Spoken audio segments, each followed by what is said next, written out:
तो देखिए व्यवस्था अब कभी कभी नहीं भी मिलती तो उसके लिए ये थोड़ी कि हम कथा करने नहीं जाएंगे, हम यजमान से शिकायत करेंगे भैया ट्रेन नहीं मिल रही हम नहीं आएंगे कथा सुनाने, हमें तो जाना पड़ेगा। जब व्यक्ति यदि सोच लेता है, संकल्प ले लेता है, तो फिर याद रखिएगा अच्छे संकल्प लेने हमें होते हैं, पूरा कराने वाले हमारे महादेव। आप अपनी मर्जी से कभी अच्छे काम नहीं कर सकते, अच्छे काम करने कराने वाले हमारे महादेव हैं। क्या?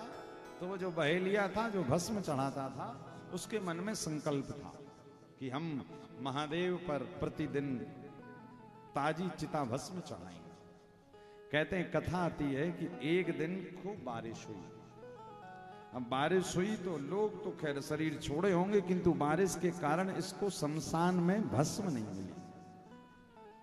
और जब इसको भस्म नहीं मिली तो बड़ा दुखी हो गया, रोने लगा, उदास रहने लगा।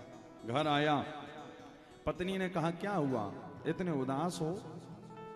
बोले मैं देवादिदेव महादेव के एक शिवलिंग पर प्रतिदिन भस्म चढ़ाता था, उस शिवलिंग से मुझे बहुत प्रेम हो गया, किंतु आज मुझे शिवलिंग है भस्म ही नहीं मिली, बड़ा मन उदास है।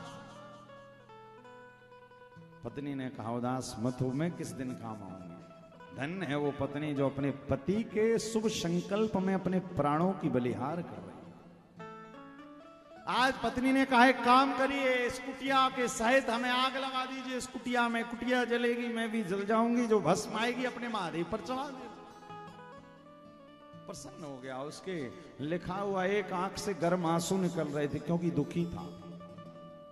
क्यों?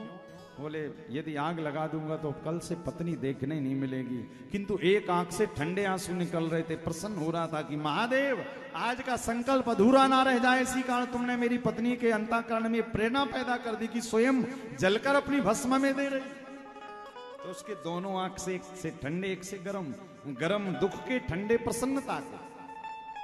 उसने कहा चलो ठीक है, जो होगा देखा जाएगा। पत्नी को कुटिया में थी, आग लगा दी, जलने लगी। अब सोच रहा है जल्दी आग बुझे तो भस्म ले जाकर बाबा पर अर्पित कर दो।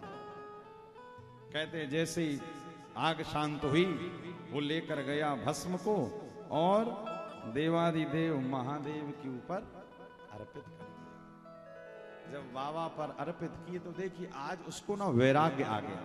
क्यों? उसको वैराग्य आया कि आज मैंने अपना सर्वस्व मिटाकर बाबा को भस्म चढ़ाई है। घर पे पत्नी है नहीं तो जोर जोर से हर हर महादेव के नारे लगाकर अपने आप को ऐसा मानो साक्षात महादेव में विलीन कर दिया, विलीन कर दिया। और पूरे मंदिर में एकदम भस्म की धुंध छा गई, कुछ दिखाई नहीं पड़ रहा है। बड़ा वैराग्य है, बड़ा प्रसन्न है। और महादेव से कह रहा बाबा आज आपने मेरा संकल्प, मेरे संकल्प की लाज रखी प्रभु, आप बड़े दयालु हैं, आप बड़े कृपावान हैं। एक वो भक्त होते हैं जिनको थोड़ा सा कष्ट आए तो कहते हैं महादेव आपने हमारे साथ छल कर दिया, और एक ये भक्त है जो अपनी पत्नी को मिटाने के बाद भी कह रहा बाबा तुम्हारी बड़ी कृपा। यही तो भक्त का स्वभाव है।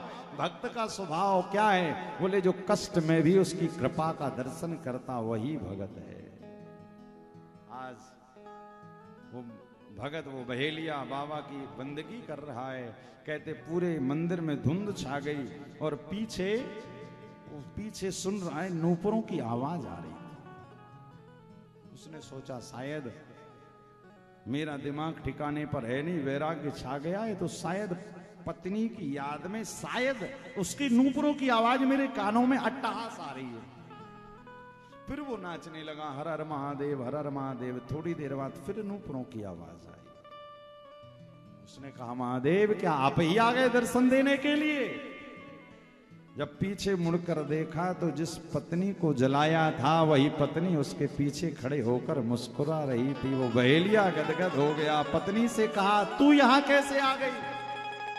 बोले तुमने मुझे जिसके लिए जलाया था वही महादेव ने आकर मुझे जिला दिया। वो कभी किसी का कुछ रखता नहीं है, तुमने मारा था उसने मुझे जिंदा कर दिया, क्योंकि उसका नाम महाकाल है।